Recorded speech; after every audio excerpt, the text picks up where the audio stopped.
સરસ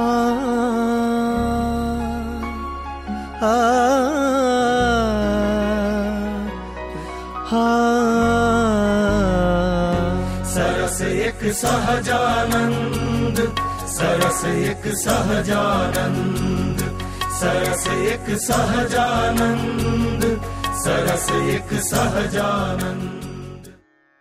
પરિમલ 10 સરસ એક સહજાનંદ. ભાગ 3. મહારાજે ગઢડામાં શ્રી વાસુદેવ નારાયણનો મૂર્તિ પ્રતિષ્ઠા ઉત્સવ ધામધૂમથી કર્યો અને તે મૂર્તિ સમક્ષ 1863ના નૂતન વર્ષનો પ્રથમ અન્નકૂટ ભવ્યતાથી ઉજવવાનું નક્કી કર્યું. જ્યારે પ્રભુએ દાદા ખાચરના દરબારના પ્રેમી ભક્તોને આ સમાચાર મોકલ્યા ત્યારે સહુનાએ આનંદની અવધિ ન રહી. ગઢપુર તો પૃથ્વી પરનું અક્ષરધામ હતું. ત્યાંના ભક્તોના પ્રેમ બંધનમાં શ્રીહરિ પોતે બંધાયા હતા. ગઢડું મારું ને હું ગઢડાનો, આવા પ્રીતિભર્યા વચનો પ્રભુએ કેટલી વાર ઉચ્ચાર્યા હતા. એ ભક્તોના પ્રેમ બંધન કેવા હશે, એમની ભક્તિ કેવી સુંદર હશે. જીવુબા, લાડુબા તથા ગઢપુરવાસી સ્ત્રીઓ એમ બધા જ દિવસ રાત જોયા સિવાય અન્નકોટ મહોત્સવની તૈયારીમાં લાગી ગયા. કોઈ દળવાની તો કોઈ ખાંડવાની, કોઈ અનાજ સાફ કરવાની તો કોઈ મસાલા તૈયાર કરવાની, એમ વિધવિધ સેવાઓમાં સહુ જોડાઈ ગયા.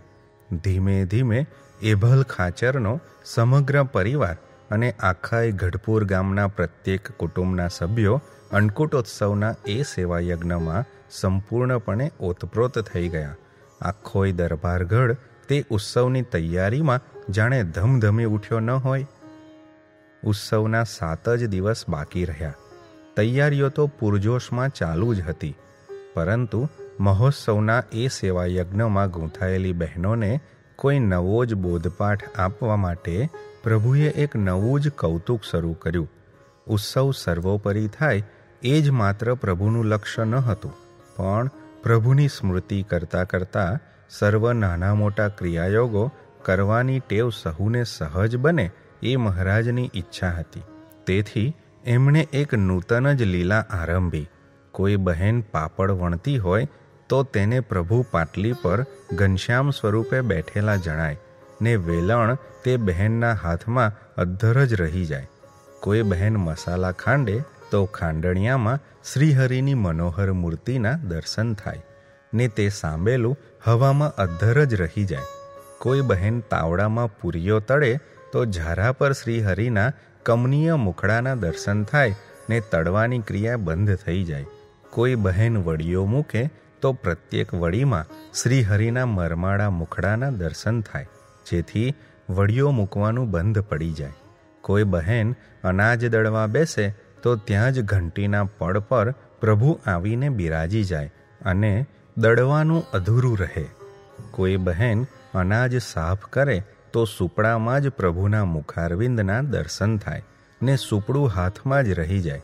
આમ સાફસૂફીની, દળવાની, વણવાની, તળવાની વગેરે અન્નકૂટ ઉત્સવની સર્વ ક્રિયાઓની ગતિ એકદમ મંદ પડી ગઈ. બધી બહેનોએ આ અંગે જીવુબા લાડુબાને ફરિયાદ કરી. સહુ આશ્ચર્યમાં જ હતા. નટખટ નટવરની ને છેલ છોગાડા પ્રીતમની એ લીલા કે એવા દર્શનના હેતુનો કોઈને ખ્યાલ ન આવ્યો. અન્નકોટને માત્ર 2 જ દિવસ બાકી હતા, પણ સામગ્રીઓ તૈયાર થઈ શકી ન હતી. શ્રીહરિ પાકશાળામાં પહોંચી ગયા ને જીવુબાને લાડુબાને ખૂબ ઠપકો આપ્યો કે હવે 2 જ દિવસ બાકી છે ને અન્નકોટની વાનગીઓનું તો કાંઈ ઠેકાણું પણ નથી, તો અન્નકૂટ ઉત્સવ કેવી રીતે ઉજવશો? પ્રભુની આવી મરમાડી ટકોરથી બહેનોના મનમાં રમી રહેલી મીઠી મૂંઝવણને વ્યક્ત કરવાની જાણે કે કોઈ સોનેરી તક મળી ગઈ.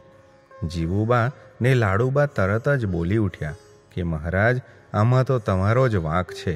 અમે તો ઘણી ઝડપ કરીએ છીએ, પણ પાટલી પર, ઝારા પર, તેલની કઢાઈમાં, વડીઓમાં, સુપડામાં, ખાંડણિયામાં ને ઘંટીના પડ પર એમ બધે જ તમે સાક્ષાત આવીને બેસી જાઓ છો ને બધાનું કામ બંધ પડી જાય છે.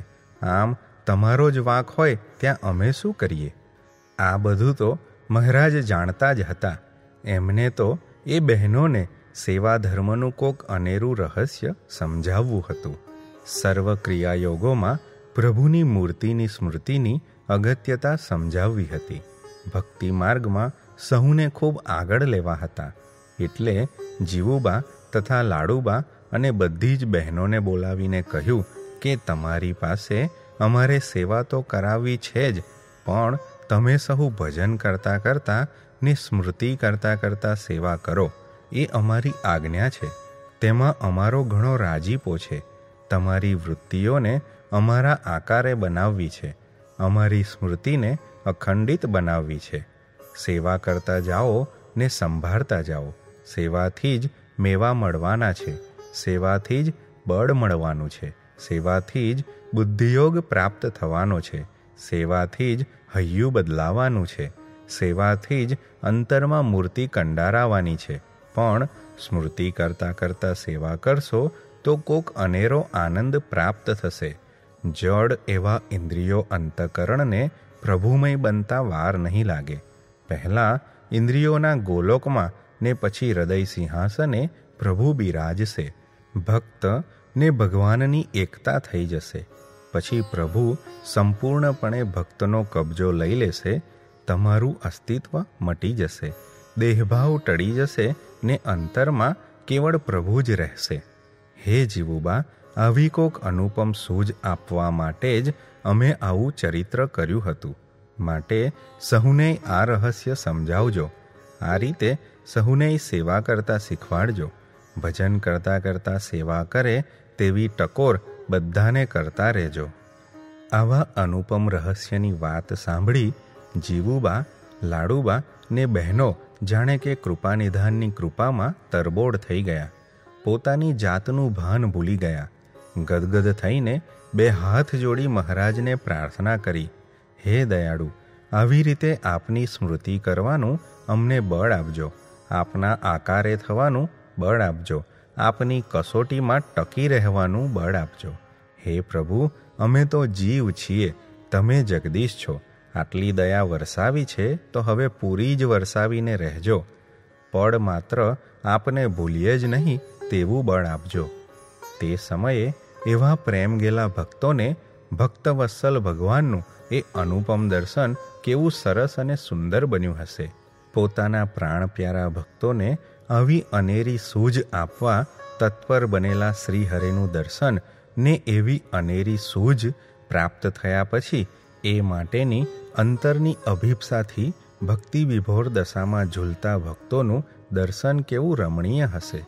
એવી સૂઝ, એવું રહસ્ય, એવો આનંદ, એવું માધુર્ય ને એવી અનુપમ સરસતા સર્વોપરીપણે એકી સાથે ક્ષણ માત્રમાં જ પ્રગટાવનાર પ્રભુ કેવા! અહોહો, સરસ તો એક સહજાનંદ!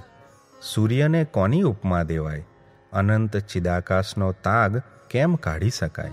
તેવી રીતે અનંત ઐશ્વર્યોના ધારક એવા મહાપ્રભુની પ્રભુતા કે સરસતાનું શું મૂલ્ય અંકાય? વ્યક્તિએ પ્રભુતાના અનુભવ ભિન્ન ભિન્ન ને વ્યક્તિએ સરસતાની અનુભૂતિ જુદી જુદી. એવા વિભુના મહિમાના શું ગુણગાન ગાઈશું? જેમની એક એક ક્ષણ સહુનાય જીવનમાં સરસતા પ્રગટાવવા માટે જ હોય તેવા સહજાનંદ પ્રભુનું શું વર્ણન કરીશું? એમનું તો પડે પડનું જીવન પરને અર્થે જ હતું. મહારાજના સમયમાં સુરા ખાચર, અલૈયા ખાચર વગેરે દરબારો ઘોડા ખેલવવાના દાવપેચમાં ખૂબ જ ચપળ ને ચાલાક હતા.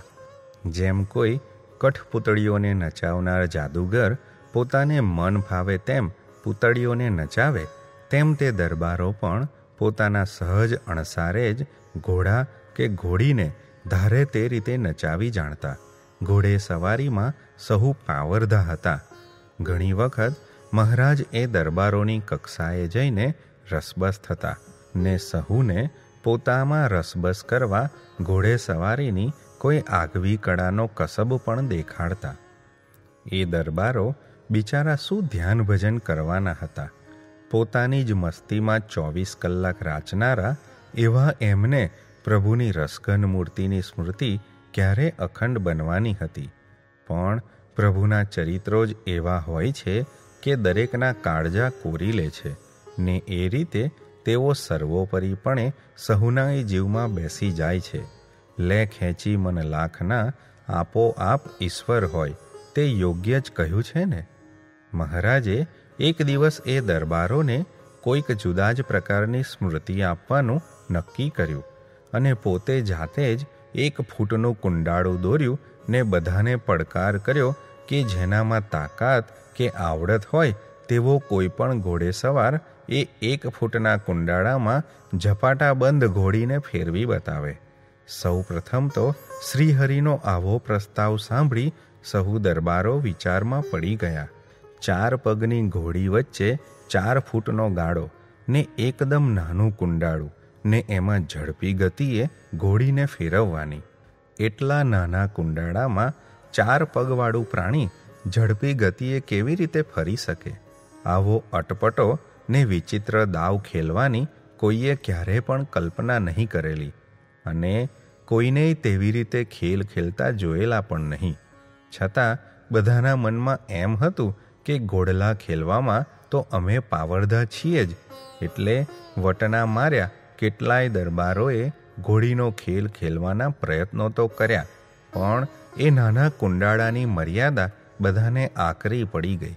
અંતે બધાએ થાકીને કંટાળીને પ્રભુને જ કહ્યું, હે મહારાજ, આમ તે કાંઈ 1 ફૂટના કુંડાળામાં ઘોડી રમતી હશે? મહારાજ ખૂબ આનંદી ને રમૂજી હતા. મરક મરક હસતા હસતા બોલ્યા, તમે તો બહુ પાવરધા છો, સાચા કસબી છો, માટે ખેલ ખેલી બતાવો, નહીં તો હાર કબૂલી લો. પ્રભુએ આવો અલૌકિક પ્રસંગ યોજ્યો ને આવું ચરિત્ર કર્યું. તેની પાછળની ભાવના એટલી જ હતી કે સૌનાય હૈયામાં ખરેખરો ગુણ આવી જાય, મૂર્તિની સ્મૃતિ રહી જાય, સહુના અંતરમાં નમ્રતાની ભાવના પ્રગટે, પોતપોતાની આવડતનું અભિમાન ઓસરે, વૃત્તિઓ પ્રભુના આકારે બને ને એવું ચરિત્ર યાદ ન કરવું હોય છતાંય એની સ્મૃતિ તાજી રહે. બાકી તો એ બિચારા દરબારોને આત્માને પરમાત્માના જ્ઞાનની ક્યાં ખબર હતી? વચનામૃતના ઉપદેશની કે શાસ્ત્રોના ગહન જ્ઞાનની ક્યાં માહિતી હતી?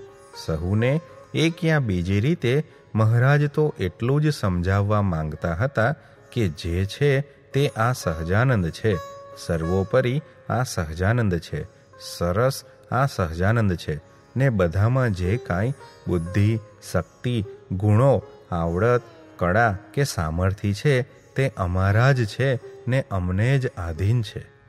બધાય થાક્યા પછી શ્રીહરિ માણકી ઘોડી પર વિદ્યુત વેગે સવાર થઈ ગયા ને એ જાતવંત ઘોડી પણ પોતાના પ્રાણ પ્યારા પ્રિયતમના સ્પર્શ માત્રથી કોક અનેરા ચેતનથી ચેતનવંતી બની થનગની રહી. આંખના પલકારામાં તો શ્રીહરિએ ઘોડીના આગલા 2 પગ ઊંચા કરી દીધા ને પાછલા 2 પગે તેને અદ્ધર કરી પેલા 1 ફૂટના કુંડાળામાં ઝડપથી ચક્કર ફેરવવા માંડી. એટલી બધી ચપળતાથી પ્રભુએ ઘોડીને ફેરવવા માંડી કે મહારાજનો ને ઘોડીનો આકાર એક જ દેખાવા લાગ્યો. સહુ આભા જ બની ગયા, આશ્ચર્યમાં ગરકાવ થઈ ગયા. સહુના એ હૃદયમાં પ્રભુની એ મૂર્તિ કોતરાઈ ગઈ. આવી કૌતુકભરી રમત, આવી આજ્ઞાંકિત ઘોડી ને આવા અલબેલા ભગવાન એ ભક્તોએ ક્યારેય નિહાળ્યા ન હતા. એ દર્શનથી કેટલાયના જીવન ધન્ય બની ગયા. આ સમયે પ્રસિદ્ધ મહાકવિ શ્રી નાનાલાલના પિતા શ્રી દલપતરામ પણ મોજૂદ હતા. ત્યારે તેમની વય ઘણી નાની હતી. પ્રભુની એ મૂર્તિએ નાની વયના દલપતરામના હૈયામાં પણ અનેરું સ્થાન મેળવી લીધું. કહો કે પ્રભુએ એ સુંદર સ્મૃતિ એમને એમના સમગ્ર જીવન માટે એક અમૂલ્ય બક્ષિસ રૂપે આપી. પ્રભુની આવી અલૌકિક લીલાને જોઈને જાણે કે બધા જ ચિત્રવત થઈ ગયા. ગગનનો સૂર્ય પણ પળભર થંભી જઈને પોતાના નિયંતા મહાપ્રભુની મનોહર મૂર્તિ નિરખવા લાગ્યો હોય તેમ વાતાવરણ પણ શાંત ને સ્થિર થઈ ગયું. અદ્ભુત સરસતા પ્રગટી ચૂકી. સહુનાય મનમાં એમ વસી ગયું કે મહારાજ તે મહારાજ. વર્ષો પછી જ્યારે જ્યારે કવિશ્રી દલપતરામ સ્વામિનારાયણ પ્રભુનું નામ બોલતા કે સાંભળતા ત્યારે ગદગદ થઈને આર્ત હૃદયે કહેતા, સહજાનંદ સ્વામીનું બીજું કોઈ ચરિત્ર મને સાંભળતું નથી, પણ માણકી ઘોડી પર બિરાજીને ઝડપભેર ફરતી પ્રભુની મનોહર મૂર્તિને હું કેમેય વિસરી શકતો નથી. તે સમયે હું ત્યાં હાજર હતો, તે જ મારા ધન્ય ભાગ. આમ આવી સર્વકાલીન ધન્યતાનું આહલાદક સુખ એકી સાથે સર્વને એક અલ્પ ચરિત્રમાં જ પોતે સામેથી મોજમાં લૂંટાવી દે તેનું નામ સહજાનંદ. કલ્પનામાંય ન આવે તેવી સરસતાની સભરતામાં સહુને સમગ્રપણે લીન કરી દે તેનું નામ સહજાનંદ. વિના કારણ વિના સાધને પોતે જ ગરજુ થઈને પોતાના આવા દિવ્ય ચરિત્રોની સ્મૃતિના વેગવાન પ્રવાહમાં એકી સાથે સહુને ઝબોડીને ભ્રમરસથી તરબોર કરે એનું નામ સહજાનંદ. મહાપ્રભુના આવા અવિરત પરિશ્રમના શા ગુણગાન ગાઈશું? તેમની કરુણાને કેવી રીતે નવાજીશું? એટલું જ કહી શકાય કે સહજાનંદ તે સહજાનંદ. પ્રભુ તો સર્વ કળાઓમાં નિપુણ હતા. કોઈને કોઈ રીતે ભક્તોના જીવનમાં સરસતા પ્રગટાવી પોતાના દિવ્ય લીલા ચરિત્રોની સ્મૃતિથી સહુના હૈયા તરબોર કરવાનો પ્રભુનો મહામંગલકારી હેતુ હતો. ને આપણે જોયું કે તે માટે પ્રભુએ સમૈયા કર્યા ને યજ્ઞોય કર્યા, અન્નકૂટ પૂર્યા ને વરઘોડામાંય ફર્યા, ચલાખાને નાવડી બનાવી ને ઘોડલાય ખેલાવ્યા. આવી તો અગણિત લીલાઓ કરી.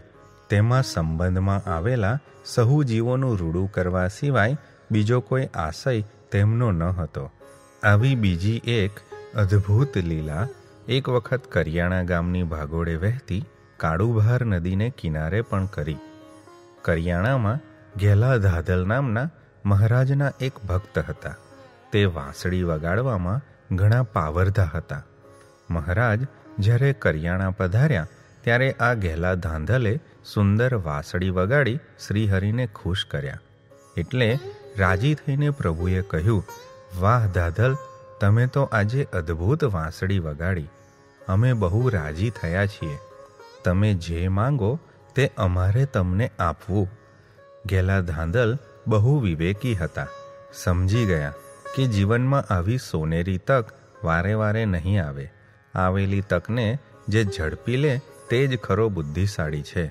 એટલે તરત જ તેમણે પ્રભુને કહ્યું, દયાળુ, કૃષ્ણ અવતારમાં કૃષ્ણ પરમાત્મા વાંસળી વગાડતા ને ગોપીઓ ઘેલી થતી તે સાંભળ્યું છે, પણ આજે તેવું ચરિત્ર જોવાની ઈચ્છા છે.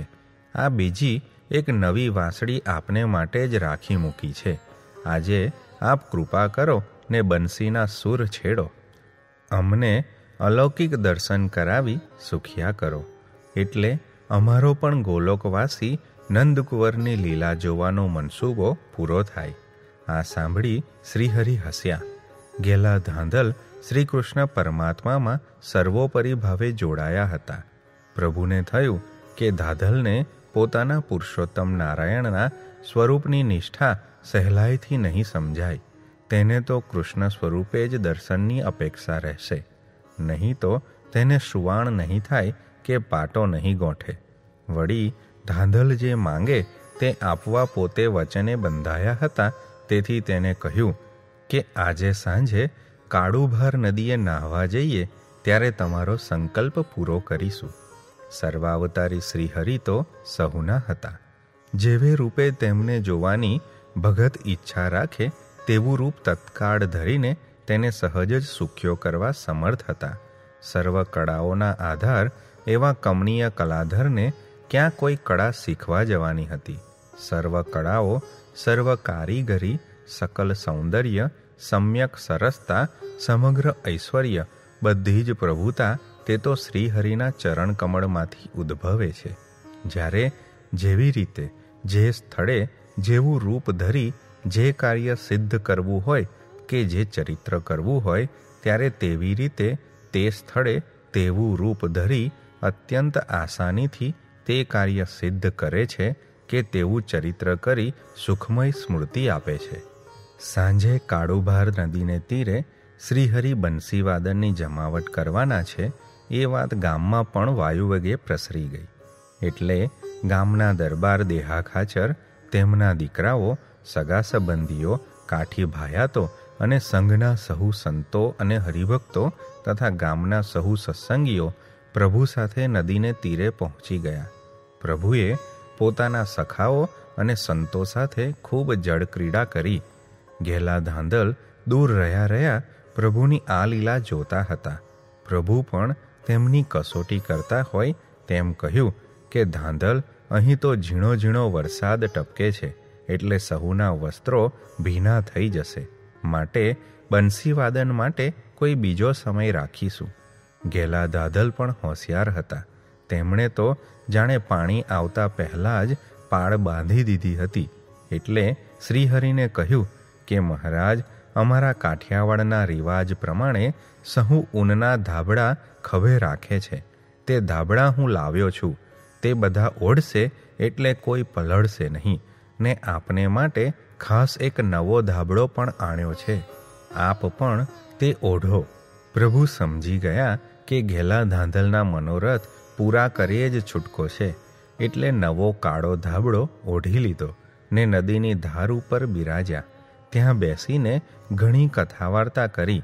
જામતી રાત હતી ને સમય જતો હતો, એટલે ધાંધલે અધીરા થઈને પ્રભુને કહ્યું કે મહારાજ, આમ સમય જશે તો નવી વાંસળી આજે કોરી રહી જશે ને અમે પણ આજે કોરા રહી જઈશું. આ સાંભળી મહારાજ હસ્યા. ભક્તોના હૈયાની અધીરાઈની માત્રા વધારીને પોતાની મૂર્તિ પ્રત્યેનું ખેંચાણ પણ પ્રભુ પ્રબળ બનાવે છે. ચાંદની રાત હતી. ચંદ્રમાનો શીતળ પ્રકાશ સર્વત્ર રેલાઈ રહ્યો હતો. આકાશમાં તારલિયા ટમટમી રહ્યા હતા. કાળુભાળ નદીના નિર્મળ નીર ખડખડ વહેતા હતા. સર્વત્ર નીરવ શાંતિ પ્રસરી રહી હતી. નદીની ધારે સાક્ષાત પ્રભુ ઊભા હતા. આસપાસ ઘેલા ધાંધલ, કાળુ મકવાણા, દેહાખાચર અને ગામના સૌ હરિભક્તો જાણે કે ગોપ બાળની જેમ શોભી રહ્યા હતા. શ્રીહરિએ ઊનનો કાળો ધાબળો ઓઢ્યો, વાંસળી હાથમાં લીધી ને સૂર છેડવા માટે વિશિષ્ટ મુદ્રામાં ઊભા રહ્યા. ત્યાં તો સર્વત્ર પ્રકાશ ફેલાઈ ગયો. એમાં ઘેલા ધાંધલને મહારાજની રસગન મૂર્તિમાં શ્યામ સુંદર કૃષ્ણ પરમાત્માના રમણીય દર્શન થયા. તેની સર્વવૃત્તિઓ શ્રીહરિના સ્વરૂપમાં જોડાઈ ગઈ અને જ્યાં પ્રભુએ બંસરીનો સુમધુર નાદ છેડ્યો કે તરત જ જાણે સમગ્ર જળ ચેતન સૃષ્ટિ એ નાદની મંજુલ સુરાવલીઓ સાથે એકાકાર બની ડોલવા લાગી. ગગનમાં ચંદ્રમા પણ પ્રભુની બંસીના મધુર નાદને સાંભળવા જાણે કે થંભી ગયો. સહુ ભક્તો મંત્રમુગ્ધ બની સ્થિર થઈ ગયા. કાળોભારના વહેતા નીર પણ પ્રભુની બંસીનો એ સુંદર સૂર સાંભળવા જાણે કે સ્થગિત થઈ ગયા. જળમાં વિચરતા માછલાઓને તત્કાળ સમાધિ થઈ ગઈ. પ્રભુની બંસરીનો બ્રહ્મનાદ ચિદાકાશમાં પ્રસરી રહ્યો ને દિશાઓ પણ એ મંગલનાદના તાલે ડોલવા લાગી. ખીલે બંધાયેલી ગાયો પણ ભાંભરતી ભાંભરતી આવીને ત્યાં ચિત્રવત સ્થિર થઈ ગઈ ને એકીટસે પ્રભુને નિરખી રહી. આકાશમાં દેવતાઓ પોતપોતાના વિમાન લઈને પ્રભુની બંસરીનો આ અલૌકિક નાદ ઝીલવા એકત્ર થઈ ગયા ને સહુએ ત્યાં કંકુ, ગુલાલ અને પુષ્પોની વૃષ્ટિ કરી. શ્રીહરિનું જાણે કે પૂજન કર્યું. પ્રભુના બંસરીવાદનનું એ મધુરું સંગીત કોઈ સાધનમાંથી ઉદ્ભવતું સ્થૂળ સંગીત માત્ર જ ન હતું. એ તો જીવન સંગીત હતું. સાંભળનાર સહુ કોઈના સમગ્ર શારીરિક ને માનસિક તંત્રના સ્પંદનોને શાંત કરનારું પ્રભાવસભર ને દિવ્ય સંગીત હતું. પ્રભુની વાંસળીના સૂર એ કાંઈ વાયુમંડળના વમળ કે પરપોટા ન હતા, પણ દિવ્યતા સભર પરમ આહલાદક બ્રહ્મનાદના સુમધુર તરંગો હતા. જેણે જેણે ઝીલ્યા તે પોતાનું ભાન ભૂલ્યા. જેને જેને સાંભળ્યા તે પ્રભુમય બન્યા. કાળુ મકવાણા અને અન્ય ભક્તોને તો તરત જ સમાધિ થઈ ગઈ અને એમાં તેમણે શ્રી હરિને સ્થાને શ્રી કૃષ્ણ પરમાત્માના જ દર્શન થયા. થોડીવાર પછી પ્રભુએ બંસરી વાદનનો સૂર મંદ કર્યો ને સહુને સમાધિમાંથી જાગૃત કર્યા. આમ શ્રીહરિએ અદ્ભુત બંસરીવાદન કરી ઘેલા ધાંધલનો સંકલ્પ પૂરો કર્યો. તેને કૃષ્ણ સ્વરૂપે દર્શન આપી સંપૂર્ણપણે ન્યાલ કરી દીધો. સમગ્ર વાતાવરણને બંસરીના બ્રહ્મનાદથી સભર કરી દીધું. કેટલાયને સમાધિનો અનુભવ કરાવી અંતરમાં શાંતિ કરી દીધી. હાજર રહેલા તમામ ભક્તોને બંસરીના નાદમાં ભાવ વિભોર બનાવી બ્રહ્માનંદમાં ગુલતાન કર્યા. રસઘન મૂર્તિની અમૃત વર્ષામાં સહુ ભીંજાઈ ગયા હતા ને એટલું જ બોલતા હતા કે ધન્ય શ્રી હરિને, ધન્ય એમના બંસરી વાદનને, ને ધન્ય તેમની આ સરસતાને. પ્રભુની મનોહર મૂર્તિનું આકર્ષણ જ એવું મધુરું હતું કે એમના દર્શન માત્રે સહુ ગુલતાન બન્યા હતા. તેથી તો સદ્ગુરુ બ્રહ્માનંદ સ્વામી કહે છે કે તારા મુખની લાવણતા મીઠી રે મોહન વનમાળી, એવી ત્રિભુવન માનવ દીઠી રે મૂર્તિ મરમાળી. ચટક રંગીલા તારા મોડીડાને છેડે મનડું ડોલે છે કેડે કેડે રે મોહન વનમાળી. રંગડો જામ્યો છે ફૂલડાને તોરે ભ્રમર ભમે છે ચહુ કોરે રે મોહન વનમાળી. ભાલ તિલક કેસર કેરુરાજે મુખ જોઈ સસિયર લાજે રે મોહન વનમાળી. બ્રહ્માનંદ કહે સર્વસ્વ વારું રૂપ જોઈને વહાલા તારું રે મોહન વનમાળી. આમ પ્રભુ તો સુખના સાગર છે, અમૃતના સિંધુ છે, સરસતાના નિધિ છે. જેમ જેમ એમનો અમૃત રસ ચાખીએ તેમ તેમ વધુને વધુ આસ્વાદ લેવાનું સહજ જ મન થાય ને ક્યારેય તૃપ્ત જ ન થવાય. ધન્યતા વધતી જ જાય. આવી રીતે દરેક વ્યક્તિના જીવનમાં પ્રભુએ એક યા બીજી રીતે સરસતા પ્રગટાવી જ છે. પ્રભુ જે સરસતા પ્રગટાવે છે તે વિશુદ્ધ, કલ્યાણકારી ને ચિરંજીવ જ હોય છે. તેની સ્મૃતિ પણ અંતરના તિમિર હરીને દિવ્ય પ્રકાશ પ્રસરાવનારી હોય છે. આપણાથી બીજું શું સાધન થશે? આપણાથી માત્ર એટલું જ સાધન થઈ શકે કે સરસ મૂર્તિને સંભાળતા સંભાળતા સહજતામાં રહીએ. સહજાનંદની આ અનુપમ સરસતાનો પ્રતાપ કેવો અદ્ભુત છે! શક્તિ કેવી અમાપ છે! અસર કેવી અપૂર્વ છે! સ્મૃતિ કેવી મંગલમય છે કે પરિણામ કેવું સુંદર અને સનાતન છે તે આપણે વિવિધ પ્રસંગોમાં વિવિધ દ્રષ્ટિએ નિહાળ્યું છે.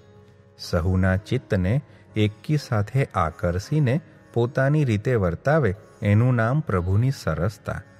વર્ષો જૂની ગૂંચ કે આંટી ઉકેલી પોતાના સ્વરૂપના દિવ્ય ભાવની અંતરના ઊંડાણમાં દ્રઢ પ્રતીતિ કરાવે ને જીવની સર્વ ભ્રમણાઓને સહજ જ ટાળે એનું નામ મહાપ્રભુની સરસતા.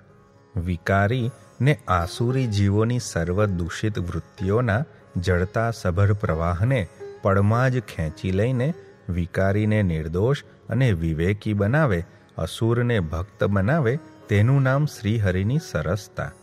વાતાવરણમાં વ્યાપી ગયેલા ભય, અકળામણ, મૂંઝવણ, સમસ્યા કે પ્રશ્નોના ઘડીના છઠ્ઠા ભાગમાં સર્વોપરી નિરાકરણ લાવી સંબંધિત પાત્રોને અને વાતાવરણને એકી સાથે પ્રશાંત, નિશ્ચિંત, નિર્ભય બનાવી કોઈ સુંદર માધુર્ય પ્રગટાવી દે તેનું નામ સહજાનંદની સરસતા. સહુને બુદ્ધિ પરનો અનુભવ કરાવી કે અદ્ભુત રક્ષા કરી મંદ પડેલા શ્રદ્ધા અને વિશ્વાસને અડગ બનાવી હસતા રમતામાં જ કોઈ અનેરી સૂઝ કે બુદ્ધિયોગ બક્ષિસ આપી સંબંધની દ્રઢતા કરે એનું નામ શ્રીહરિની સરસતા.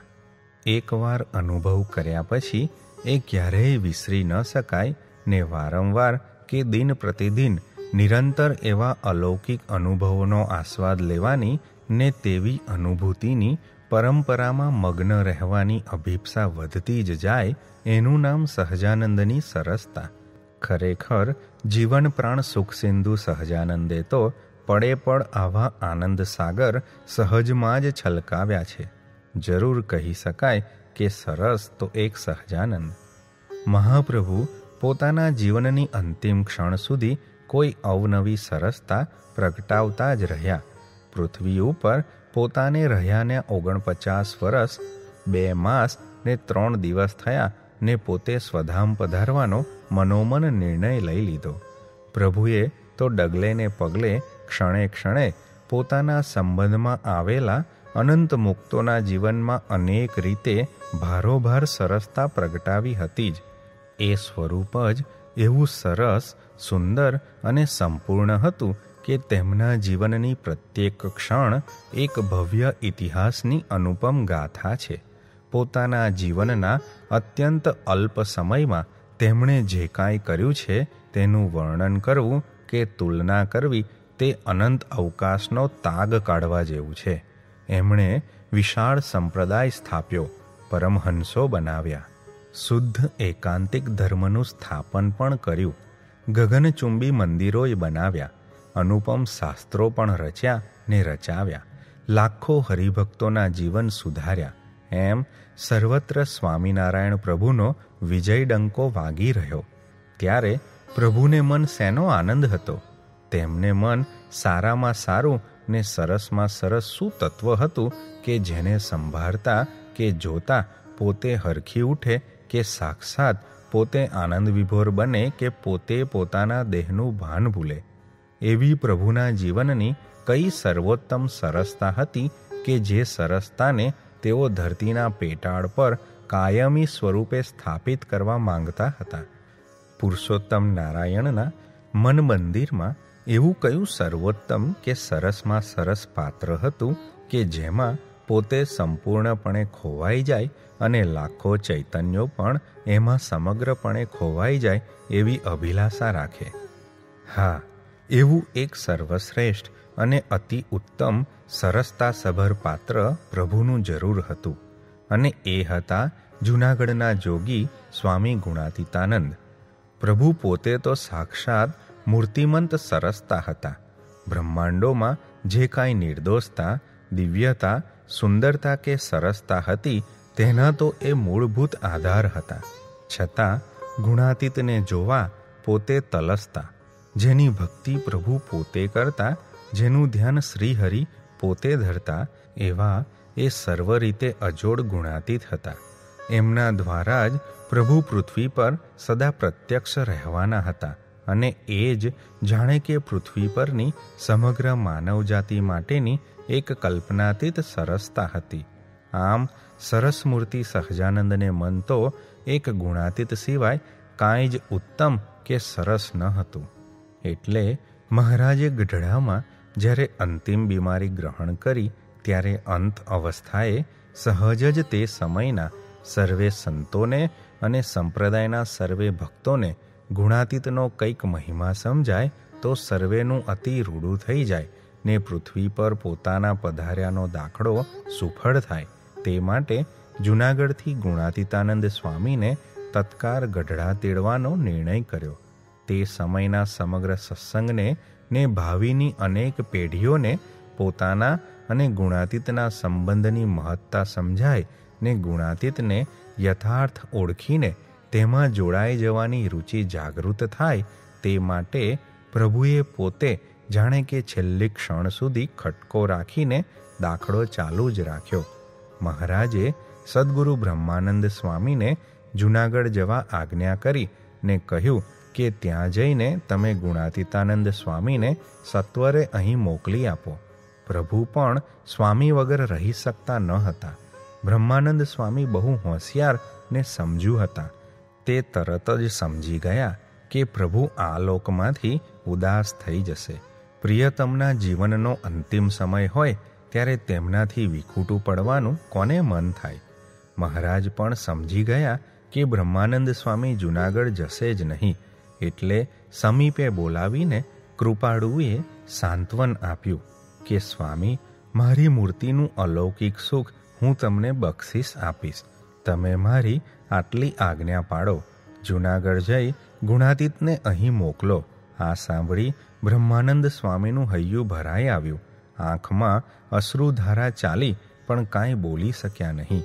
આવા પ્રસંગે ગુરુ શિષ્ય અરસપરસ મૌન ભાષામાં જ વાત કરતા હોય છે. એકબીજાને કોઈ કાંઈ કહી શકતું નથી, છતાં અરસપરસ આંખ મળતા જ બધું કહેવાઈ જાય છે.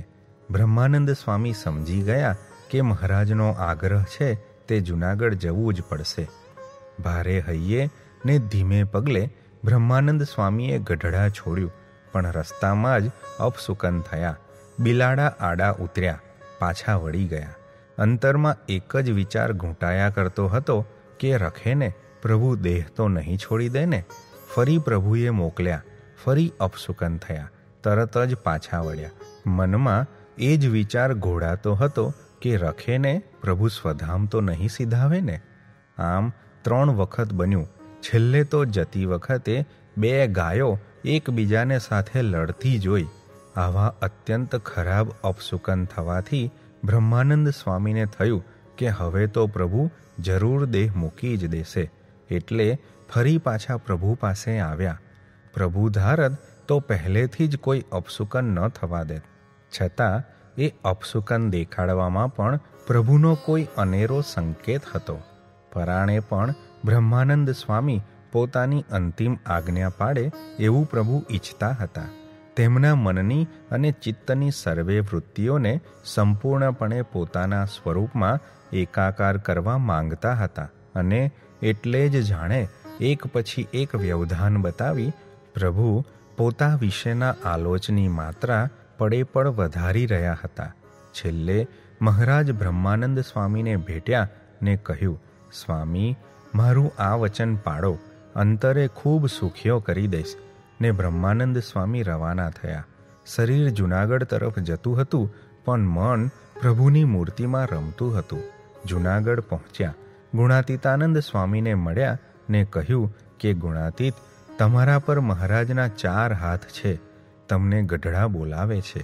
હવે દેહ રાખે એમ લાગતું નથી. તમે જાઓ, કંઈક અઘટિત થાય તો મને જરૂર બોલાવી લેજો. એટલું કહેતામાં તો 14 આંસુએ રડી ઉઠ્યા. ગુણાતીતાનંદ સ્વામીએ એમને સમજાવીને છાના રાખ્યા ને કહ્યું, સ્વામી, પ્રભુના તો સહુની ઉપર 4 હાથ છે. મનમાં કાંઈ ઓછું લાવશો નહીં. તમે મહારાજની આજ્ઞા પાડી છે તો તમને પણ મહારાજ ખૂબ સુખ્યા કરશે. એમ કહીને ગુણાતીતે ઝડપી ગતિથી ગઢડાની વાટ પકડી. અહીં ગઢડામાં તો પ્રભુ પડે પડ ગુણાતીતની પ્રતીક્ષા કરી રહ્યા હતા. પ્રભુનું હૈયું પોતાના એ અનાદિના ભક્તને મળવા માટે તડપી રહ્યું હતું. એ હેતુસર જ દેહને ટકાવી રાખ્યો હતો. ગુણાતીત આવી પહોંચ્યા. સીધા જ અક્ષર ઓરડીએ મહારાજ પાસે પહોંચી ગયા. પતંગિયું પાવકને જુએ કે તરત જ પોતાનું અસ્તિત્વ ગુમાવી દે છે. સરિતા સાગરને મળતામાં જ પોતાના નામ, રૂપ અને આકાર ગુમાવી દે છે, અને એ જ શ્રેષ્ઠ સંગમ છે. એને જ સાચું મિલન કહેવાય. તેમ ભક્ત અને ભગવાનનું, સ્વામી અને નારાયણનું, આત્મા અને પરમાત્માનું, બ્રહ્મ અને પરબ્રહ્મનું, ગુણાતીત અને મહારાજનું એ સર્વોત્તમ ને અપૂર્વ મિલન હતું. બંને જાણે કે અરસપરસ એકબીજામાં ખોવાયા. પોતાના અત્યંત વહાલા ગુણાતીતને જોતા જ પ્રભુ કોઈક અનેરી ભાવવિભોર અવસ્થામાં ગાવા લાગ્યા કે મીઠા વહાલા કેમ વિસરું મારું, તમથી બાંધેલ તન હો, વહાલા વસે એની વાટડી વાલી, વાલા લાગે વન હો, તરસ્યાને જેમ પાનીડું વાલું, ભૂખ્યાને ભોજન હો, વાંઝિયાને જેમ પુત્ર જ વહાલો, નિર્ધનિયાને ધન હો, મીરાને જેમ ગિરધર વાલા, ચકોરને વાલો ચંદ્ર હો, મીઠા વાલા કેમ વિસરું મારું. શ્રીહરિના જીવનનું ગુણાતીત સાથેનું આ છેલ્લું મિલન એ એમનું અંતિમ માધુર્ય હતું. આ અવસર એમને મન સરસમાય સરસ અવસર હતો. પૃથ્વી પર ગુણાતીત દ્વારા પોતે સદા સાકાર સ્વરૂપે વિચરશે એવું જાણે કે પ્રભુએ આ પ્રસંગ યોજીને કે ભજનની આ પંક્તિઓ ગાઈને સદાને માટે સ્પષ્ટ કરી દીધું છે. ભજનના આ શબ્દો દ્વારા પ્રભુ હંમેશને માટે કોઈક અંતિમ સંદેશમાં, છેલ્લી શીખમાં આપણને સહુને સમજાવી રહ્યા છે કે મારો અને ગુણાતીતનો સંબંધ અદ્વિતીય, સર્વોપરી અને વિશિષ્ટ છે. જેમ સાકર અને ગળપણ, ફૂલ અને એની ફોરમ, ફળ અને તેની મીઠાશ, તલ અને તેમાં રહેલું તેલ, નવનીત અને તેમાં રહેલું ઘૃત, વિદ્યુત અને તેનો પ્રકાશ, વ્યક્તિ અને તેનો પડછાયો કોટી કલ્પે એકબીજાથી કદાપી ભિન્ન કરી શકાતા જ નથી. એમ મારો અને ગુણાતીતનો અરસપરસનો એવો વિશિષ્ટાદ્વૈત સંબંધ છે. અમારા ઐક્યની એ સર્વશ્રેષ્ઠ કક્ષા છે. ગુણાતીત મારું હૃદય છે ને હું એનો ધબકારો છું. એ મારું શરીર છે અને હું એનો શરીરી છું. એ મારો પ્રાણ છે અને હું એનો આધાર છું. મારા વગર ગુણાતીતનું અસ્તિત્વ સંભવી શકતું નથી ને ગુણાતીત વગર મારું સર્વોત્કૃષ્ટ ને સંપૂર્ણ પ્રગટીકરણ શક્ય બનતું નથી. આવો અમારો અરસપરસનો અદ્ભુત અને અનિર્વચનીય સંબંધ છે. પ્રભુએ આ અંતિમ ઉપદેશ આપણને સહુને કેવો સરસ ને સુંદર આપી દીધો. ગુરુ ગુણાતીતનો કેવો અપરંપાર મહિમા ગાયો. છેલ્લે છેલ્લે જાણે પ્રભુ પોતે જ ગુરુ ગુણાતીતને કહેતા ગયા કે હે સ્વામી, હવે હું જાઉં છું, તમે સહુને સંભાળજો. આ છેલ્લા કરુણા વચન હતા. પ્રભુને સાચા સંતની ઓળખાણ આપવી હતી. પોતાનું માંગલ્ય ધરતી પર પ્રગટી ચૂક્યું હતું તેનું દર્શન કરાવવું હતું. ગુણાતીત સંતનો અપરંપાર મહિમા સમજાવવો હતો. લાખો ચૈતન્યોને ગુરુ ગુણાતીત થકી સુખિયા કરવાનું એમાં એલાન હતું.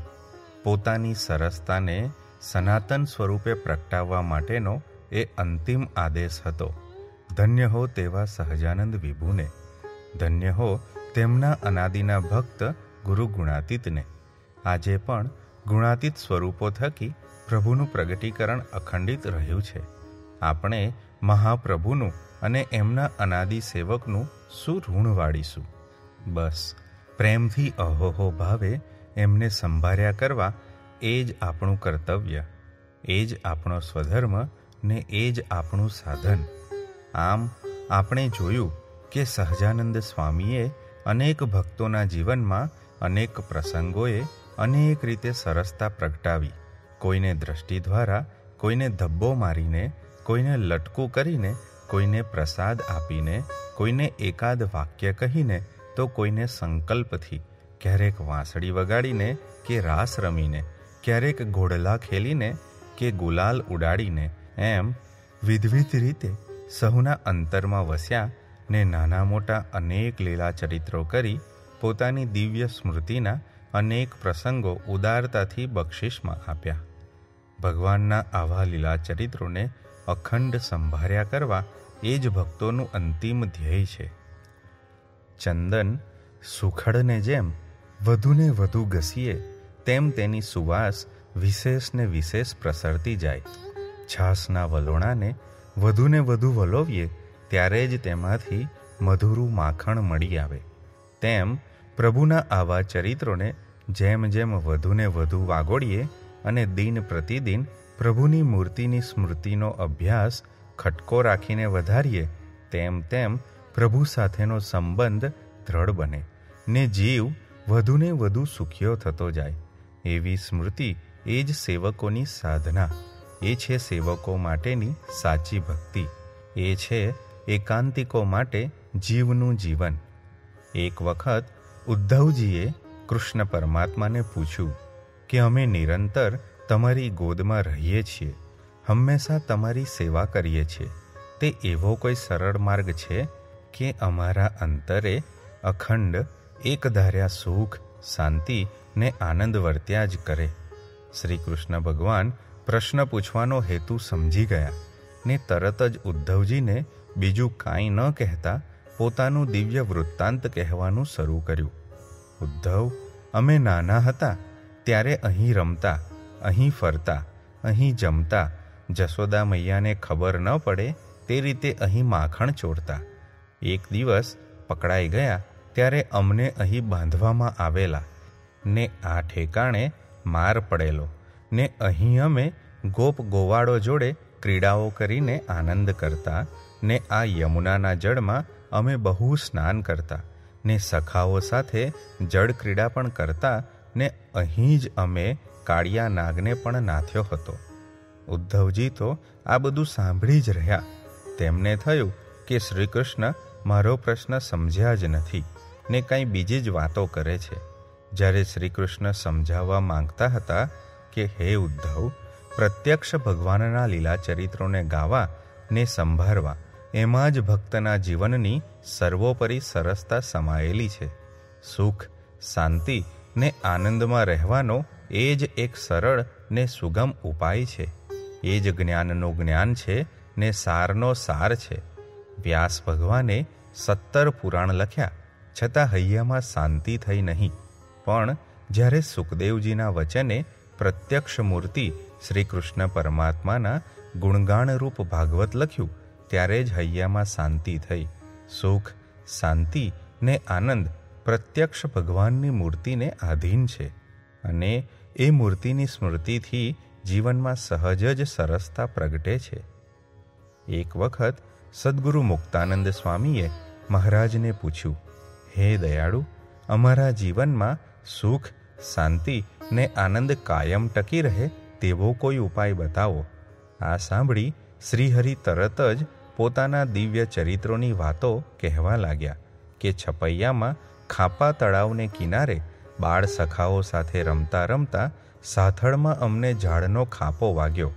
અહીં અમે અમારા બાળ મિત્રો વેણુ, માધવ અને પ્રાગની સાથે રમતા. અહીં અમે ચીભડા ચોરીને ખાતા. અહીં અમે મલ્લો સાથે કુસ્તી કરતા ને મલ્લદાવ પણ ખેલતા. અહીં અમે ભાભીની અંગૂઠી ચોરી હતી. અહીં અમે કંદોઈની મીઠાઈ જમ્યા હતા. અહીંયા અમે અસુરોનો નાશ કર્યો હતો. અહીં અમે મંદિરમાં બેસતા. અહીં અમે જન્માષ્ટમી અને રામનવમીનો ઉત્સવ કરતા હતા. એમ મહારાજે પોતાના નાનપણના લીલા ચરિત્રોનું વર્ણન કરવા માંડ્યું. મુક્તાનંદ સ્વામી એકદમ તો આ વાતનો મર્મ સમજ્યા નહીં, પણ ધીમે રહીને એમને એનું રહસ્ય સમજાઈ ગયું ને પછી તો એમણે આ રહસ્ય સહુને સમજાવ્યું. અહીં પણ મહારાજનું કહેવાનું હાર્દ એ જ હતું કે ભગવાનના સ્વરૂપના સમગ્ર જીવનના લીલા ચરિત્રો ગાવાને સંભાળવા એ સિવાય બીજું કાંઈ કરવા જેવું નથી. એ જ પરમ શાંતિનું, સુખનું કે આનંદ પ્રાપ્ત કરવાનું સર્વોપરી સાધન છે. કોટી કામદેવને લજ્જા પમાડે તેવું ભગવાનનું સૌંદર્ય છે. અનંત બ્રહ્માંડોના સુખને વારી ફેરીને નાખી દઈએ એવું એ રસઘન મૂર્તિનું સુખ છે. જગતમાં આવવા છતાંય તે આકાશ જેવા નિર્લેપ છે. કરતા થકા અકર્તા છે.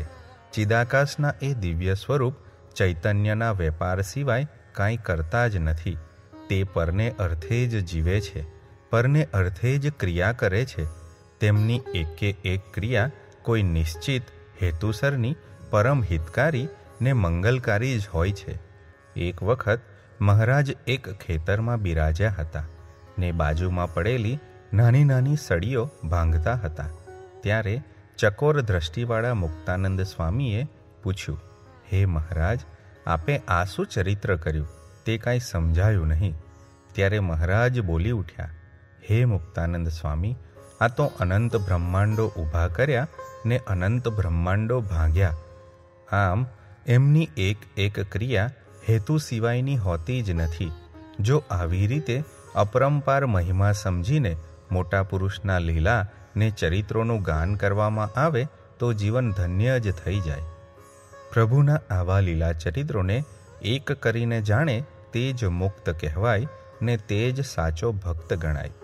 પ્રભુની લીલામાં તો સહુને આનંદ આવે, પણ પ્રભુના ચરિત્રોમાં એવો જ આનંદ રહે તે જ ખરેખરી ભક્તિ છે. ભગવાનના ખરેખરા ભક્તોને તો ભગવાનના તે લીલા ને ચરિત્રોમાં કદાપી ભેદ દેખાતો જ નથી અને તેવા ભક્તો જ સુખ, શાંતિ ને આનંદ અખંડિત ભોગવે છે. પ્રભુ પોતાની પરમ સારરૂપ એવી મૂર્તિમાં સહુને જોડવા માટે જ નાના મોટા ચરિત્રો કરે છે. એમનું બોલવું ચાલવું, ખાવું પીવું, બેસવું ઉઠવું, જોવું વિચારવું, વઢવું ટોકવું વગેરે પ્રત્યેક હલનચલન ને વર્તન અદ્ભુત, અલૌકિક અને દિવ્ય જ છે. પ્રભુ જો આવા લીલા ચરિત્રો કરે નહીં તો આપણા જીવનમાં સરસતા કેવી રીતે પ્રગટે? ને જો સરસતા ન પ્રગટે તો એની સ્મૃતિ કેમ સહજ બને? માટે પ્રભુ આવા ચરિત્રો કરે છે તે જ જાણે કે આપણા સહુ ઉપરની પ્રભુની કોઈક વિશિષ્ટ પ્રકારની દયા છે. આપણે તો એ લીલા ચરિત્રોને અખંડ ગાયા કરવા સિવાય બીજું કાંઈ જ કર્યા જેવું નથી. એટલે જ મહારાજે વચનામૃત ગઢડા પ્રથમ 3માં કહ્યું છે કે જેને ભગવાનની મૂર્તિ અંતરમાં અખંડ દેખાતી હોય તેને પણ ભગવાને જે અવતારે કરીને જે સ્થાનકને વિશે જે લીલા કરી હોય તે સંભાળી રાખવી અને બ્રહ્મચારી, સાધુ તથા સત્સંગી તેની સાથે હેત રાખવું અને એ સર્વને સંભાળી રાખવા. તે સારું જે કદાપી દેહ મૂક્યા સમયે ભગવાનની મૂર્તિ ભૂલી જવાય તો પણ ભગવાને જે સ્થાનકને વિશે લીલા કરી હોય તે જો સાંભળી આવે અથવા સત્સંગી સાંભળી આવે અથવા બ્રહ્મચારી ને સાધુ સાંભળી આવે તો તેને યોગે કરીને ભગવાનની મૂર્તિ પણ સાંભળી આવે અને તે જીવ મોટી પદવીને પામે અને તેનું ઘણું રૂડું થાય. તે માટે અમે મોટા વિષ્ણુ યાગ કરીએ છીએ તથા જન્માષ્ટમી અને એકાદશી આદિક વ્રતના વર્ષોવર્ષ ઉત્સવ કરીએ છીએ અને તેમાં બ્રહ્મચારી, સાધુ અને સત્સંગીને ભેળા કરીએ છીએ. અને જો કોઈક પાપી જીવ હોય અને તેને પણ જો એમની અંતકાળે સ્મૃતિ થઈ આવે તો તેને પણ ભગવાનના ધામની પ્રાપ્તિ થાય. મહારાજે વચનામૃત ગઢડા મધ્ય 10માં, ગઢડા મધ્ય 35માં ને ગઢડા મધ્ય 48માં પ્રભુના લીલાને ચરિત્રો પરમ કલ્યાણકારી છે ને તે બધાનું ગાન કરવાથી જીવમાં શાંતિ થાય છે તેવી રહસ્યમય વાત કરી છે. પ્રત્યક્ષ પ્રભુના જન્મ અને કર્મને દિવ્ય માને તે જ માયાને તરી રહ્યો છે, તે જ કૃતાર્થ થયો છે, તેને કાંઈ કરવાનું બાકી જ નથી તેવું બહુ સ્પષ્ટપણે પ્રભુએ આલેખ્યું છે. જેમ જેમ આપણું મન ભગવાનની મૂર્તિમાં અને એમના લીલા ચરિત્ર રૂપી જાળામાં ગૂંથાતું જાય તેમ તેમ એમને વિશે દિવ્યતાની દ્રઢતા વધતી જાય અને જેમ જેમ એવી દિવ્યતાની દ્રઢતા વધતી જાય તેમ તેમ આનંદ વિભોરતા ને સરસતા વધતી જાય ને તેમ તેમ જીવમાં ટાઢક થતી જાય. ભક્તોના ઇન્દ્રિયો અંતઃકરણની વૃત્તિઓના પ્રવાહોનું પૂર્ણ વિરામ કે અંતિમ યાત્રા સ્થાન એટલે પ્રભુની મૂર્તિ. અનંત વિષય સુખની પૂર્ણાહુતિ એટલે પ્રભુની મૂર્તિ. દસેય ઇન્દ્રિયો અને ચારેય અંતઃકરણના કરોડો વર્ષોના હેવાને ટાળીને અને શરીરમાં રહેલા 51 ભૂત તત્વોને ઓગાળીને ચૈતન્યને સર્વ પ્રકારે સુખ્યો બનાવે એ પ્રભુની મૂર્તિ. ભક્તો માટે સર્વસ્વ સ્વરૂપ કે પ્રાણાધાર અને સર્વાંગ સુંદર રીતે સુખ, શાંતિ અને આનંદની અનુભૂતિ માટે કારણભૂત છે પ્રભુની મૂર્તિ. ભક્તો માટે સેવા ભજન કે ભક્તિના અને સર્વ પ્રકારના સત્કર્મના કે ભગવાન સંબંધી નાના મોટા સર્વ ક્રિયાયોગોનું અંતિમ લક્ષ્ય સ્થાન છે પ્રભુની મૂર્તિ. એ મૂર્તિ સરસતાથી સંપૂર્ણ છે, આનંદ સભર છે, પરમ હિતકારી છે. એવા પ્રભુ માટે તો એટલું જ કહી શકાય કે સરસ તો એક સહજાનંદ. અહીં સરસ શબ્દ એ કાંઈ રોજિંદા વ્યવહારમાં વપરાતો ચીલાચાલુ શબ્દ નથી. અહીં તો એના અર્થનું ગાંભીર્ય ઘણું ગહન છે. સહજાનંદની અદ્ભુત પ્રતિભાથી અંજાઈ જઈને અગર તો તેમના પ્રાપ્તિના કે સંબંધના આનંદમાં પુલકિત બનીને જાણે કે આપણા મનવાણી સહજાનંદ સરસ છે એટલું જ કહી શકે છે અને છતાં એક જ શબ્દમાં ઘણું કહી જાય છે.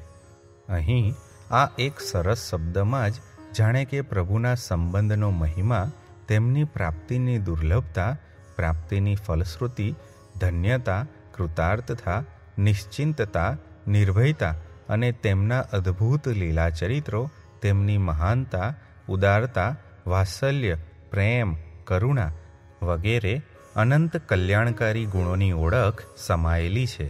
અહીં જાણે સરસ એ એક જ શબ્દમાં પ્રભુના આ ભવ્ય સ્વરૂપ માટે જે કાંઈ કહેવા યોગ્ય હતું તે બધું જ કહેવાઈ ગયું છે. કોઈ અનુભૂતિ કે વર્ણન શેષ રહેતા નથી. પ્રભુ આવા દિવ્ય છે, મહાન છે, કલ્પનાતીત ને અલૌકિક છે, અક્ષરના અધિરાજ છે. જે કાંઈ વર્ણન કરવા યોગ્ય છે તે બધું જ પ્રભુ છે ને તેથી જ તેઓ સરસ છે એમ કહેવાનો ભાવાર્થ છે. સરસ એટલે બ્રહ્માંડમાં જેટલા કાંઈ રસ છે, જેટલી કાંઈ પ્રભુતા છે, જે કાંઈ સુખ, શાંતિ અને આનંદની માત્રા છે, જીવના કલ્યાણ અને મુક્તિની જેટલી કાંઈ સચોટ પ્રતીતિ કે અનુભૂતિ છે, બ્રહ્માંડના સર્વ જીવો માટે પરમ શ્રેયસ્કર છે, ઉપાસ્ય છે, ધ્યાનનીય છે, સેવનીય છે, મનનીય છે કે ચિંતનીય છે, તે સર્વના આધારરૂપ કે આશ્રય સ્થાનરૂપ પરમ ચિંતામણીરૂપ પરાત્પર પુરુષોત્તમ નારાયણ એવો ગહન અર્થ થાય છે. આવા પ્રભુ માટે જાણે કે સરસ શબ્દ બોલ્યા પછી બીજું કાંઈ બોલવાનું, જણાવવાનું, સમજાવવાનું કે વર્ણન કરવાનું બાકી રહેતું જ નથી.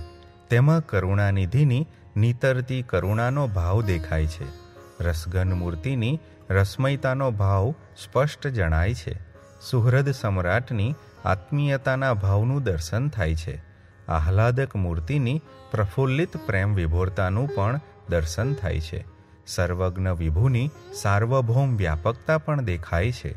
સર્વોપરી નારાયણની અન્યથા કરતું શક્તિનો ભાવ પણ પ્રગટ થતો જણાય છે ને આનંદ ઘન સહજાનંદ વિભુની અપરિમિત આનંદ વિભોરતાનું પણ અલૌકિક દર્શન થાય છે.